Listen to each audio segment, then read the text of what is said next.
The Yellowstone and the Madison. Their names ring like a who's who of trout fishing.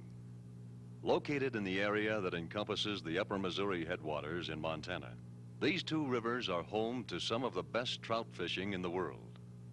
A vacation to even one of them is something all avid trout fishermen dream about.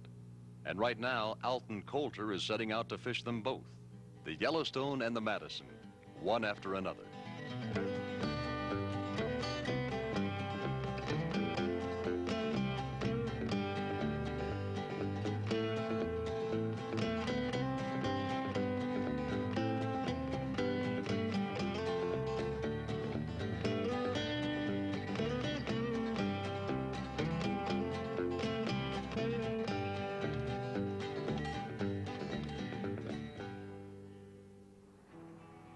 The trip begins in Livingston, Montana, on the banks of the Yellowstone River. There, Alton gets together with John Bailey, who now owns the store his father began 37 years ago, Dan Bailey's Fly Store. Over the years, it's grown from a small supply shop to an internationally famous catalog store, catering to fly fishermen. It's earned a reputation for high-quality equipment and service. You know, one of the articles that I read in one magazine or a book was about your dad and Lee Wolf when they invented one of Wolf's flies. I think they started to use deer hair. They were fishing together in New York, and Was your dad living there then? yeah, he was living in New York City, but he spent the summer in Montana, was on his honeymoon. My mother rarely was driving the car, and the road between Bozeman and Livingston was a very windy mountain road at the time. She drove off the road, and they had to bring the car back to Livingston to get it fixed, so they're stuck here for a couple days. He wandered around and liked the community, and rented a store and started it the next year, but he realized there's just no basic supplies at that time. At John Bailey's store, Alton is introduced to a 50-year-old tradition. What getting your hand imprinted in concrete in front of Grauman's Chinese Theater is to movie stars, getting a plaque on John Bailey's wall is to trout fishermen. It's a who's who of trout fishing. They caught a fish over 16 inches, which they thought was a great trophy, and they traced it right on the wall. But they quickly learned that that wasn't going to work very well. They're going to run out of wall very fast, and they started putting him on the plaques. Started making a board. Right. He thought the idea would work, and he chose arbitrarily at that time 4 pounds. I never learned why he chose the 4 pound that had to be the limit, and it certainly has worked well over the years. The oldest fisherman's got one up here, do you know? I know the youngest one was 10. He was 10. I don't know who. No one's ever paid attention as to how old the oldest was. The youngest was 10, which was Jay Shields. Yeah, I see that one fella had over 72. They're just always just a few every year, and it's always been a good trophy and a good thing to strive for, and people really enjoy trying to catch a fish to get on the wall. But you have over 300 on the wall now. Yeah, that's many 38's a lot of years. Since 1938. This is a challenge that can't go unheeded, and Alton eagerly rises to the bait. Well, maybe we'll be lucky enough today to catch one and get on the wall.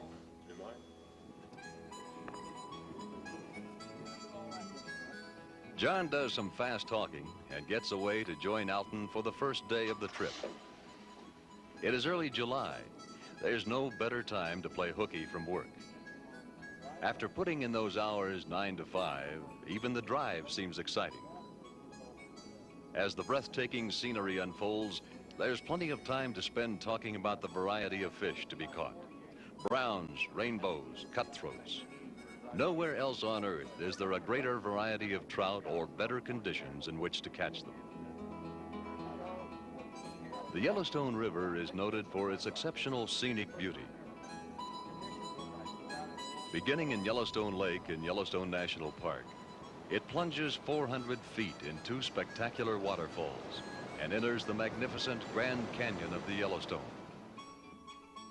Then, leaving the park at Gardner, Montana, the river turns north to Livingston, then northeast past Billings, Miles City, and Glendive.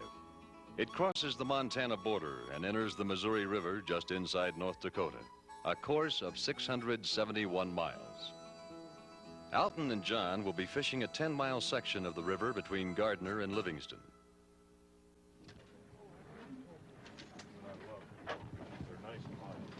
Are they? Order me a pair. You ready, George? We're off. Off like a dirty shirt. Our life's in your hands now, George. At the river, Alton and John are joined by guide George Radell. George has it made. He spends the summer guiding fishermen in Montana, then spends the winter guiding in Florida. Nice floating. The Yellowstone is famous for its float fishing. The boat glides silently around bends, bringing all the best runs in the river to the fishermen. The fishermen cast into the banks in promising pockets that are beyond the reach of shore-bound anglers. This technique, rightly enough, is referred to as pounding the banks.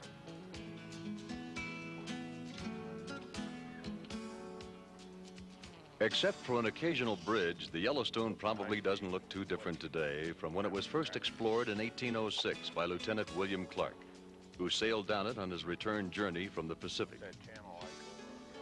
The first trading post was established on the river in 1807 by trapper and explorer John Coulter. Alton claims to be a relative, doing his own exploration of the Yellowstone. Did you look at it yesterday? I was not this time. We went in and checked. Okay, that's right. Excuse me. Float fishing is a great way to enjoy the natural world around you. The sound of water lapping on the boat, good conversation, and of course, the possibility of catching a trout. We got a fish. We got a fish. Mountains behind. What more can you want? Not much. I knew we had to hook something, George. Something. Oh, I can. Well, we got overcast. We got everything now. I'm going to get us a double. What I needed, somebody get on. It is. Beauty. Pretty fish. Whoops. Lost.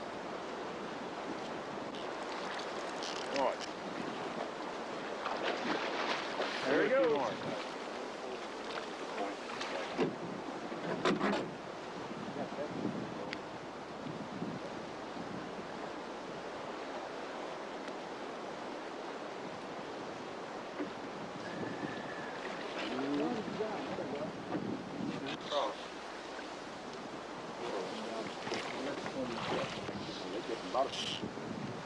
Pretty fish. Pretty fish. That's nice. All the excitement disturbed this owl's sleep. Obviously, He's off to find a quieter roost. In the meantime, Alton and John are still trying for a double. We got it coming here any second. We got a fish now. Hey! We got us a fish. Attaboy, John. I'm going to get out of your way. Hell, I say that right after he hooks him. You got me. Gotta have a couple obstacles. It's kind of like golf. That's right. It's a question of whose fish it is.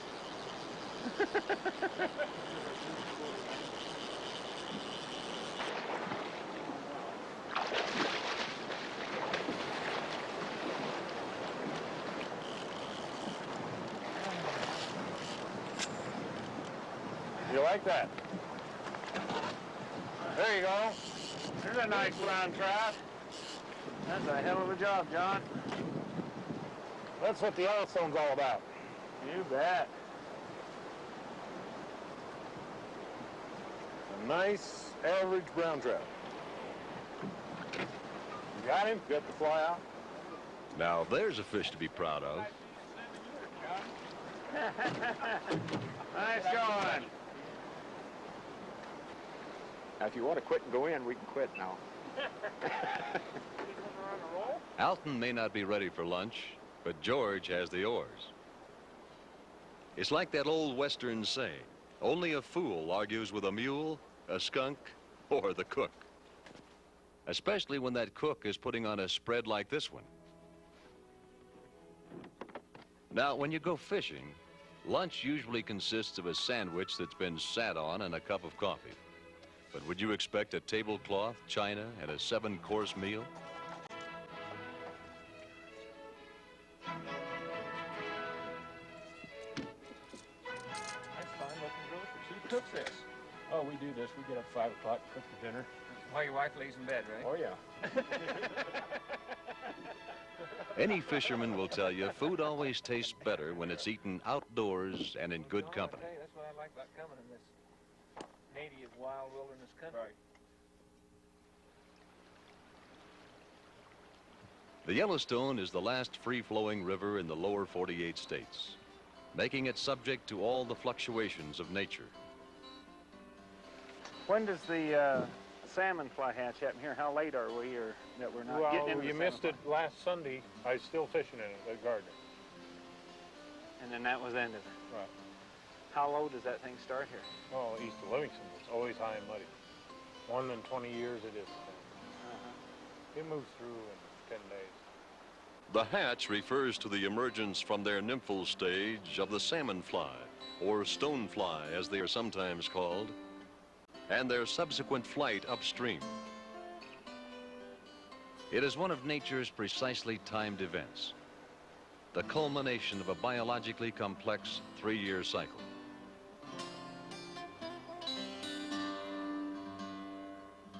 It's an exciting time to be on the river, but superb fishing conditions continue throughout the summer and fall. Oh, I love I could get out there and wade with those big streamers. Yeah. Oh. I mean, in the fall on this river with streamers, I'm in On heaven. this one? I'm in heaven. The Get fish out there get bigger about then? that deep, Yeah. big rods, and you just get those Big big dent. browns. In early July, the best fishing is found next to the banks, where a fly fisherman can get his fly down into the pockets where the fish hold.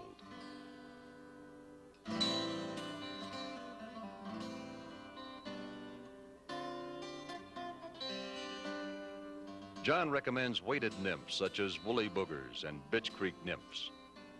Streamers are also very effective, and two favorites are the spruce fly and the muddler minnow. In the fall, the river level drops, and many more runs can be fished by wading. Even at this time of year, it feels good to stretch your legs and try your hand at a promising riffle. Alton still has that 4-pounder on his mind. Maybe it's waiting for him just downriver. Taxi. It's time to hop a cab and see.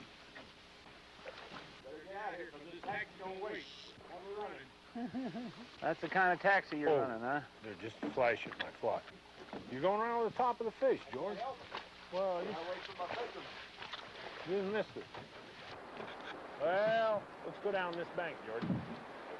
This one right here. It's got a drop off for a ways, right along those willows. And then who knows? It made a big cut. That tree that's sitting out in the middle used to be kind of good, but it was on the bank before. Wow. It's one thing to know there are fish in a river, and quite another to know the best place to catch them. Montana river guides are invaluable in helping you learn to read Montana's waters. Took him a while to get it. In 1973, the Montana Fish and Game initiated catch and release regulations on the Yellowstone. Hold still. Since that time, there has been a general trend toward larger and older fish, suggesting that these regulations are having a positive effect on the migration of cutthroat trout through these waters. Well, your fly works, George. Studies have shown that cutthroats have a high rate of recatchability. That, combined with the excellent habitat provided by the Yellowstone, has resulted in much improved fishermen success. And John and Alton are enjoying that success. Look at here, Bill. Look at that. Wow, was that neat to watch? Yeah, they just come right out at it. Man, that was neat. Oh.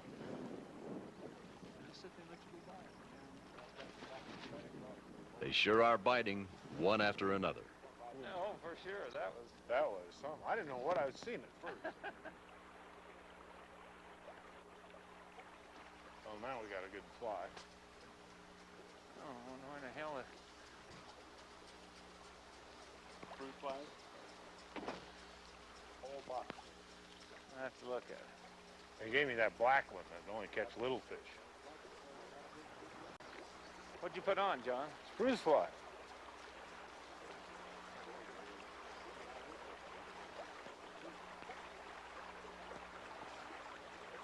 George doesn't believe it. Nice going, John. We got a... Hey, got Elmo! This is on a spruce fly, George. I hate to tell you.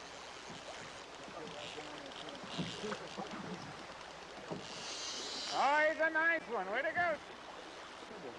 This is a good fish. This is a dandy. He's coming by the oar, George. Hang on, Look at man. Oh, now that is a hell of a fish. Yeah, we got a fish. We got us a fish here. Nice plump brown trout. Just roll him up here on the beach. Isn't it a pretty fish? Nice nail. Good job.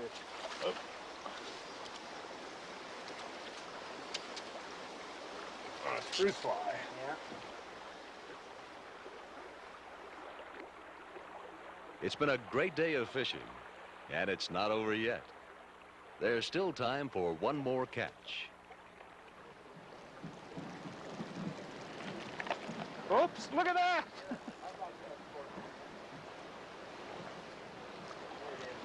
Last fish of the day. A pile of sand in there. Great way to end the day. Monster of the day. But you're going to want to pull the coolers and stuff out or you can't get them out. Alton didn't catch that 4-pounder today, but there's still another day to go on the Yellowstone. It'll be just Alton and George on the river. John has to get back and mind the store. Maybe tomorrow, without any competition from John, Alton will have a better chance at getting one of those fish to put on the wall.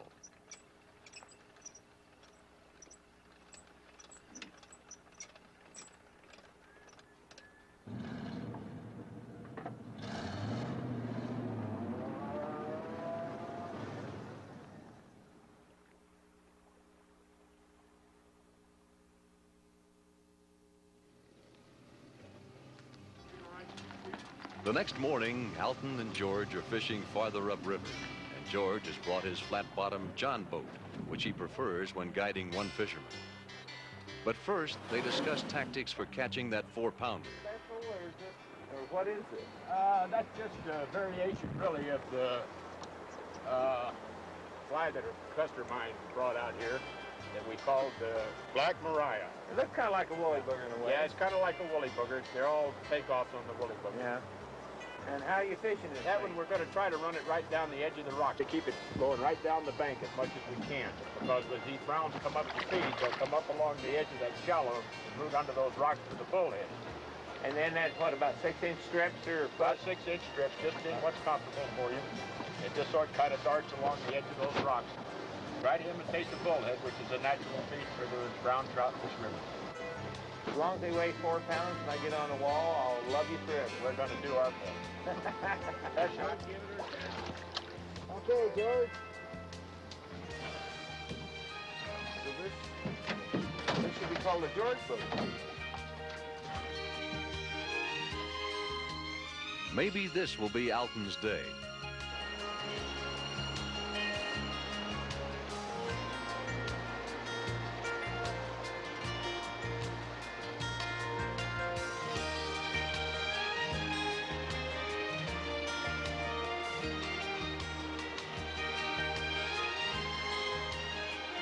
He sure is trying.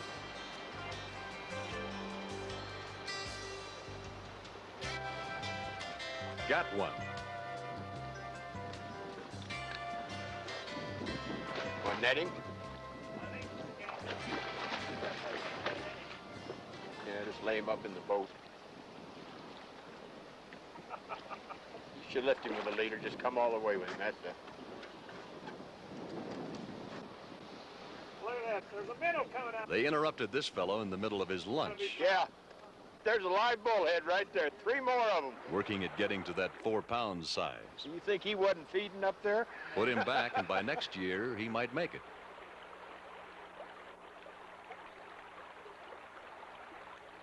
There. Here we go. He hit it twice. Yeah. Yeah, I've had them come up as many as 4 times after before they finally get hooked. They decide they want that thing. They just keep coming. That's a cutthroat. That's a true cutthroat. That's the native trout. That's the trout that was here when there was nobody here but Indians. A lot of them call them natives. All the rest of them over the years have been stocked in. There's another one. Keep your rod high. That's it. Uh-oh, we got a whitefish. A whitefish. Young man I fish refers to those as bottle noses. We have a bottle nose for you, sir. I know one man that just loves to smoke those things. Yeah, he thinks that's the greatest thing smoked there ever was. And he's right.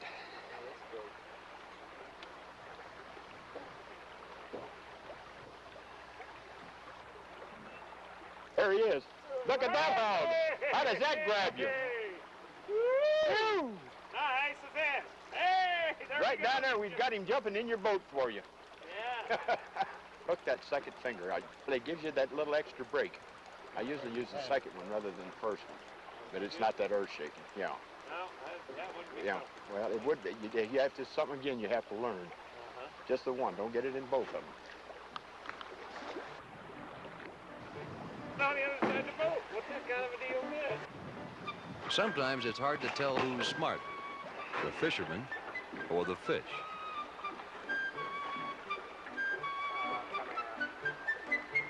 He sees that net. Here, let me No have way. it. Let me have the net. I can't get to you. Oh. Where he was going first, George. I didn't want to cause you any heartache. Here you go.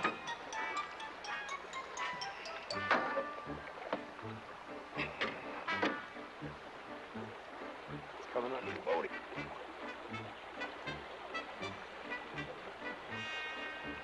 We need to get him on the other side of us here if we can.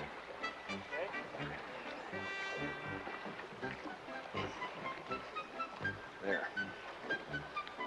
Turn your roll right around your seat. Your seat will spin.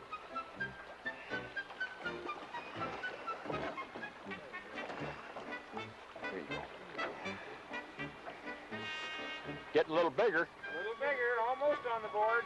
Yep, 2.5. That's good 2.5 pounders. Boy, they're strong, aren't they? They are hard to hold. Nice fish.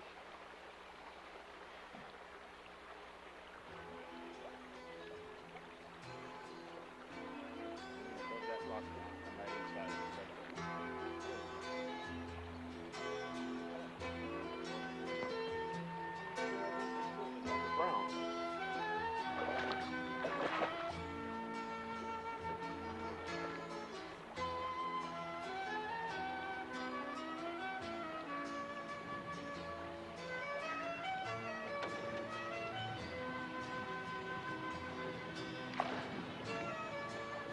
If you don't move it too far, I mean, you didn't. You know, if you just move it a little bit, a lot of times they'll come back and nail it again. Quite often you'll get them on the second or third time even.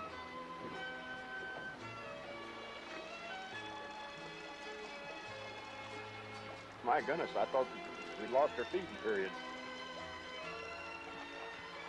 Uh-oh, that was a cutthroat. He got away from us. Go get his daddy. And that was a good fish, too. That was a good fish. Made quite a hole in the water anyway. It's either a good fish or an exuberant little one. Now, go right now and get in that shadow there. The old-timers had a saying that the weather out west changes its mind about as often as a woman in a hat shop. Something rolled back there that was a decent But a little size. rain never hurt a fisherman or stopped the fish from biting. This brown sure isn't bothered by it.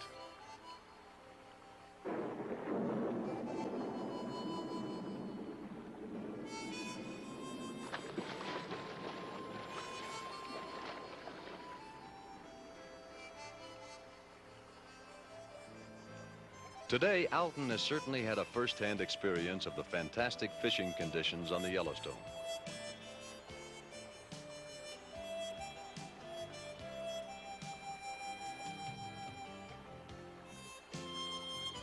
But with a real summer storm from the high country threatening, Well, I quit. Quit. I'm done through.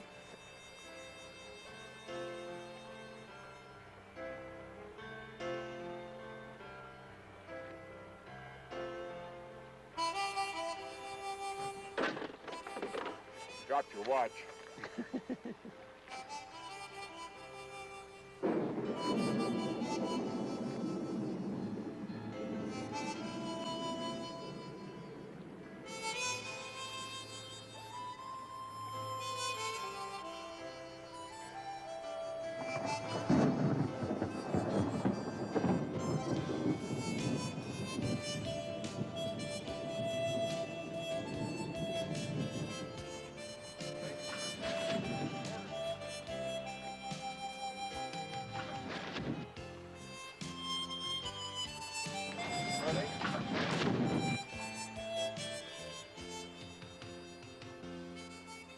Alton didn't get that elusive 4-pounder, but there's always tomorrow. And tomorrow, it's over the divide to the Madison.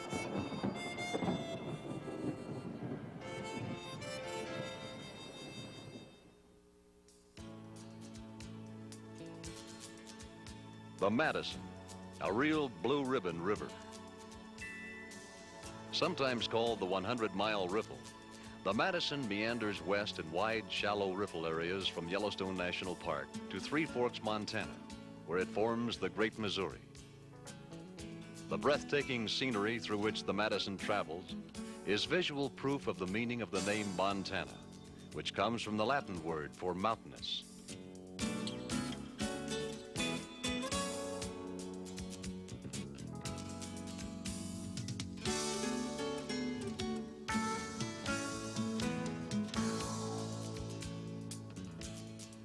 The varieties of scenery are infinite, from steep walled canyons to open meadows. The river flows through country alive with wildlife, deer, herons, waterfowl.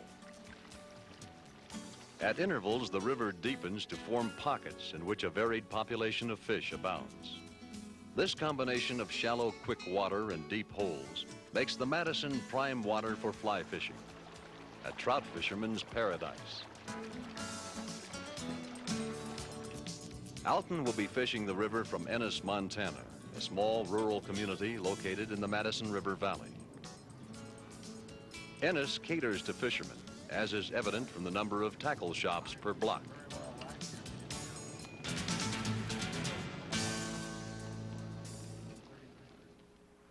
Alton's guide on the Madison is Bill Saunders, an Ennis native. Bill's been around fishing all his life. He started out working in a tackle shop, but soon got tired of being inside all day. So at the age of 21, he bought himself a boat and has been guiding ever since. Here I am today. Has the fishing improved over the years, or has it gotten worse, or what do you think? When I first got into the business, the river was basically in the process of dying. They were pulling the fish out of it faster than they could put them back, the river could grow. And the guides kind of got to looking at this, and they started hollering about the river was dying, and the fishing game finally took notice, and they implemented new regulations. And the first year on the turnaround, about the 10-inch fish population, you couldn't keep them off your hook. And the next year, those 10-inch fish were 14 inches, and it just kept getting bigger and better and better. Oh, that's quality now, very quality. You betcha. One of Bill's favorite tricks is to demonstrate why the fish grow so fast and are so plentiful in the Madison. He finds an undercut grassy bank, gives it a shake, and traps the debris in a small mesh net. Look here, Alton. Found a whole bunch of stuff here in the creek. Here we got a big old stonefly. Look at all of those golden stones. Boy, we're above the hatch here, as you can see. Here's another little tiny stone. These little fellas really move pretty fast. And we got a whole bunch of stuff in here. Here we got a little sculpin. Quite a few of them in the creek. Some more bullheads, sculpin. Here we go. We're going to send them all back to their homes. The Madison is biologically very productive. By collecting samples, Bill can then figure out what kinds of flies Alton should use in order to best approximate what the fish are eating. Sure looks like they're eating well.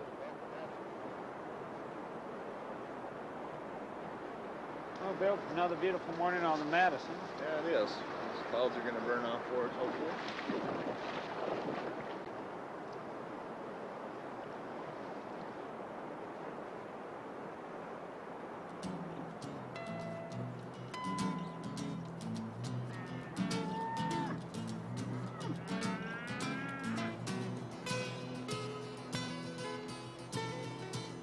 There's always a feeling of excitement when a fisherman first sets out on a new piece of water. Whatever happens, today ought to provide plenty of excitement and challenge for Alton here on the Madison. And it looks like it's getting off to a good start. It didn't take long to get the action going.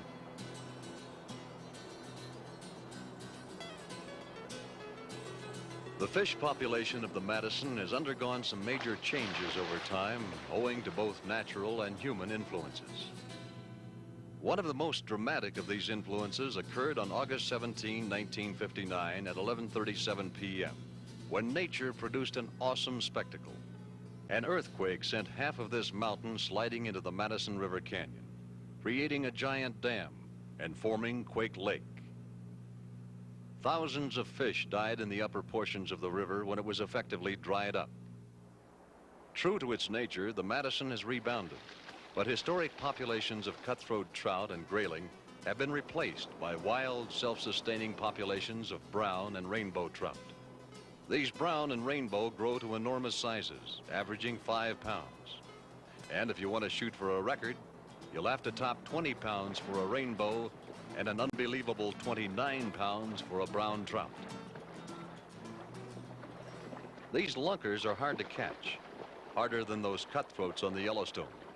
But with fish that size in the river, Alton has a good chance of connecting with a 4-pounder for John Bailey's wall.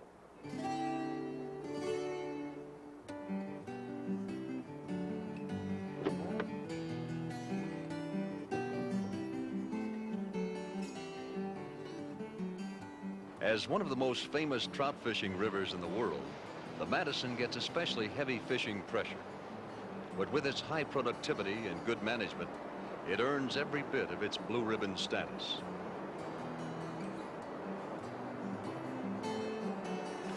As part of the overall management of the Madison, alternating stretches of the river are designated wade fishing only. Drift boats can cover most of the river, but wading limits the runs that are heavily fished, so that the fish population will increase in these difficult areas and spread to the rest of the river. A drift boat fisherman can fish these areas, but to do it, he must get out of the boat and wade. There's no casting to holes from the boat.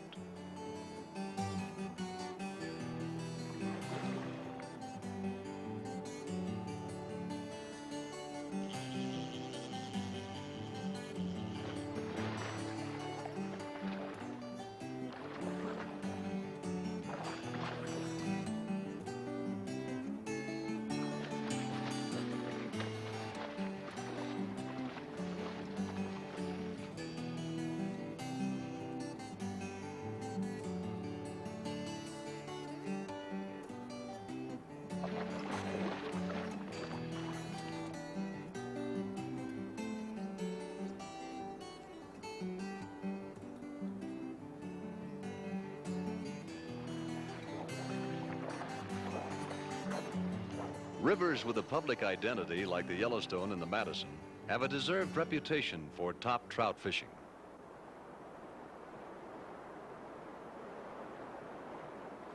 Bill recommends that a fisherman bring along a variety of gear for the different situations he will encounter. He recommends bringing 2 rods, an 8 to 9 foot rod with a number 6 or 7 line, and a 7 to 8 foot rod with a number 4 or 5 weight line. That way, a fisherman can switch from one to the other. The line should be weight forward with both a sinking tip and a floating tip.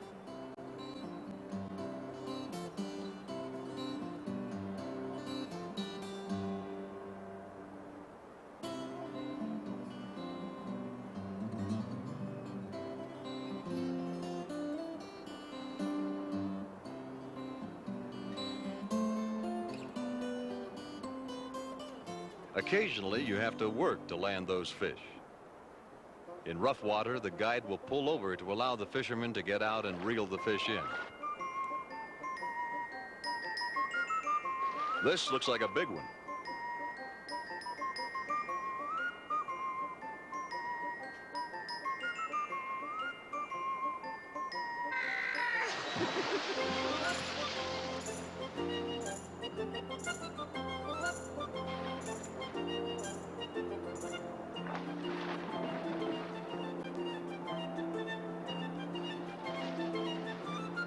That's the mark of a real fisherman, sacrificing his body, but keeping the fish.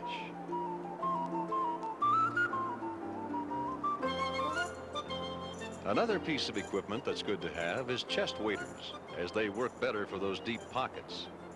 Alton can tell you all about those deep pockets.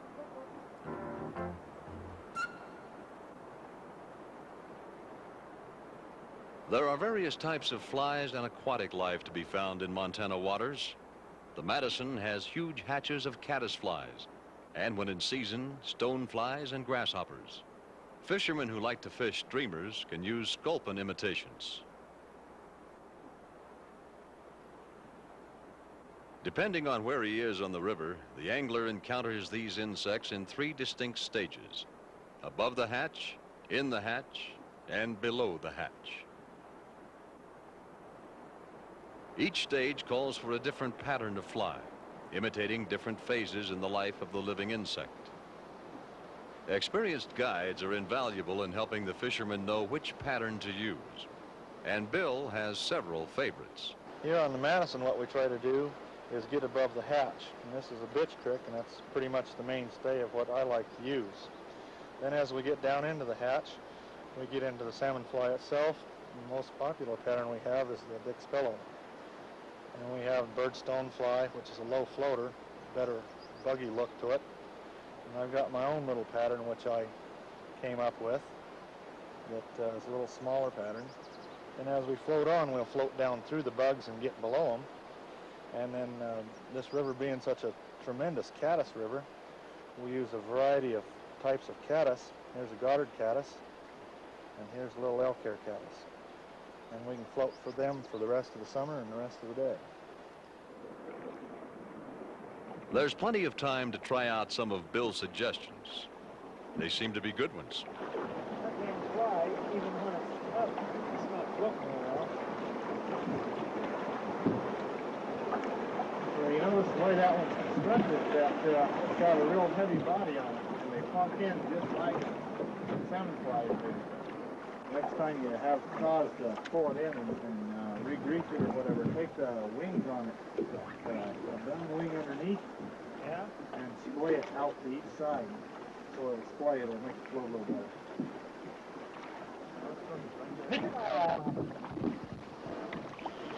You know what I got by you? Spent too much flat line, huh?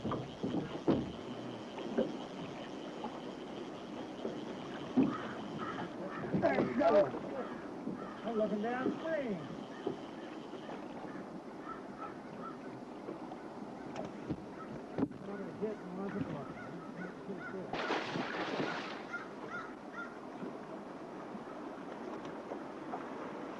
Come on, fisherman.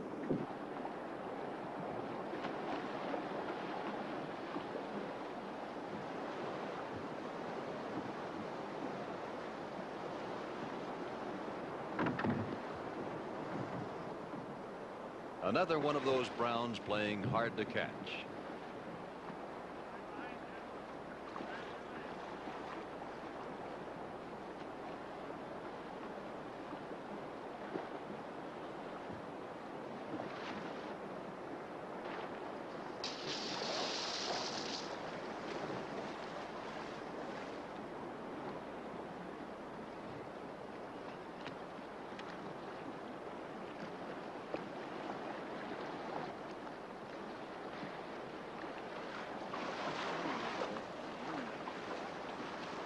I have a few problems with hitting fish after the water.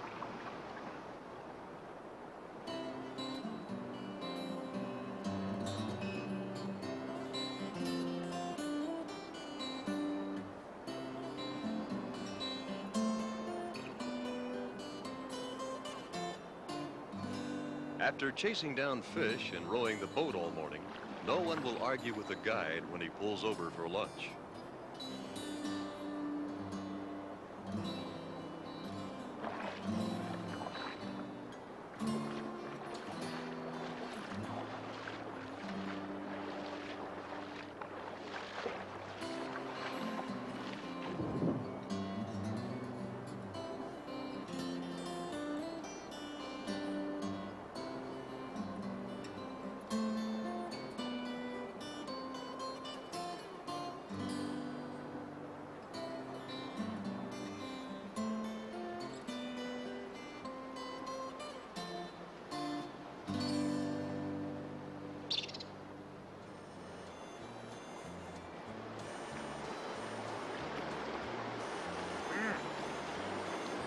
This is a good Bermuda.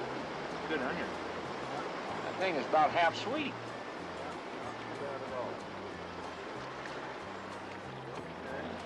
Two slices? Sure. Oh, yeah. Hell, there's a lot of onion. Here's this onion right here. Hit the onion on there. A lot of onion in there. Means I don't smoke. I use the onion for my bad breath. One piece cheese is enough. One cheese. Some more mayo. Okay, what else do you want?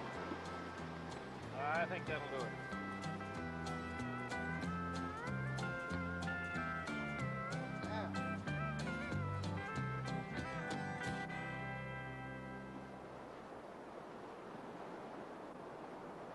With that onion setting in their stomachs, some rigorous casting and rowing is in order.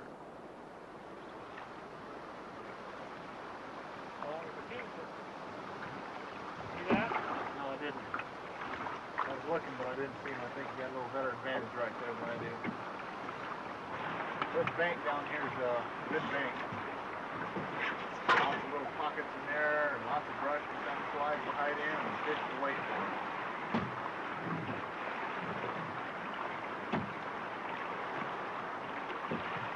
A little closer there. That's good bank, or good bush right there. This is excellent camouflage. Now notice when I come up and hit them, I take my, it'll be your left hand, and I pull it out to the side about 3 feet. Grab that line and pull in a bunch. Give it that high orbit. Perfect. Come on, fish. See him turn away there? See him come up? Yeah, that was a refusal. He saw something he didn't like. Hey! Hey! I don't believe it. Nice fish. Big brown. There we go. Hey, pure luck. I was stripping line like crazy, and he hit right when I was stripping, and I was able to set. I'd have to damn slack my line. That little presentation had a hell of a twist on it. I was gonna say, that was embarrassing. I couldn't even imagine how the hell it went.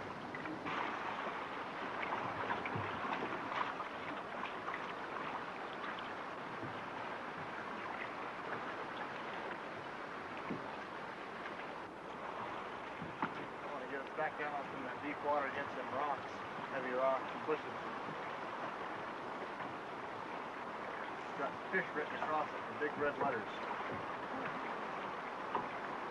Big, long ears, generally pretty highly decorated. Various fishermen seem to leave little bits and goodies laying all over the place. Remember last year coming down through here, it looked like there was leftovers from Christmas season or something. Pretty colorful. Get him in. All right. I'm over there in good shape.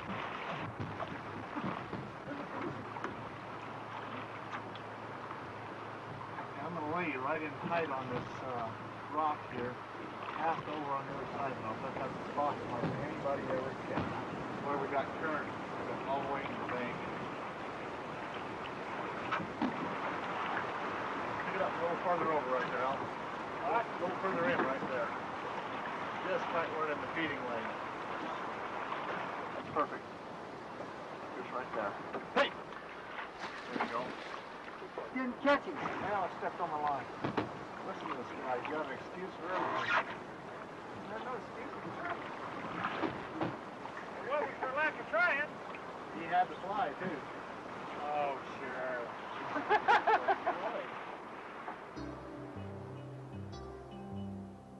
Float fishing the Madison. For a fisherman or anybody else, there is no better way to spend the day.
There's a good one.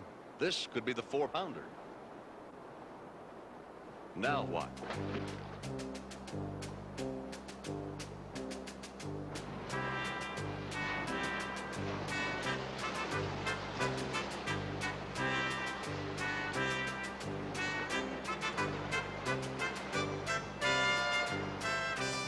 This one's on the line, but the line's wrapped around the piling of the bridge.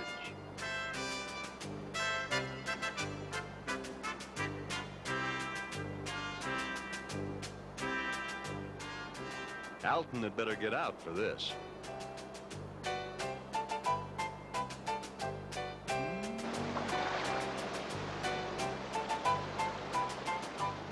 Bill knows he's a good one, but there's not much he can do from up there.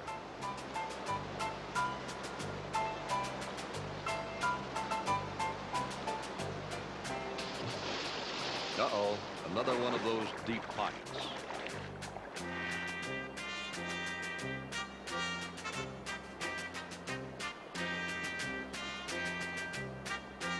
Maybe 2 heads are better than none.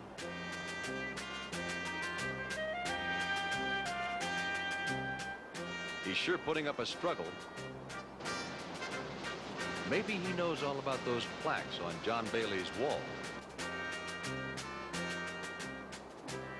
Oh no, there went the line, and there went the fish.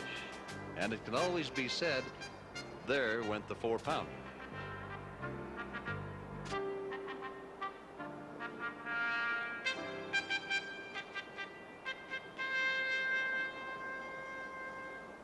It's time to get back in the boat and get some more fishing in before they reach the takeout point. There's just time for one last catch. Alton sure hates for the trip to end. As the takeout point looms closer and closer, thoughts of the past week flow through his mind. It's sure been a good one. And his thoughts are filled with never-to-be-forgotten memories of fishing 2 of the most famous trout fishing rivers in the United States. 2 national treasures that are being preserved in all their pristine natural beauty.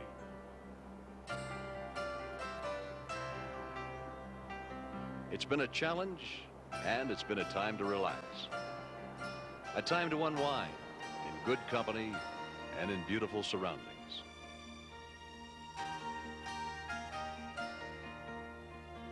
As the day draws to a close, a resolve is made to give that 4-pounder another shot very soon, when it will again be the Yellowstone and the Madison, one after another. Grunco Films presents the Grunco Outdoor Collection.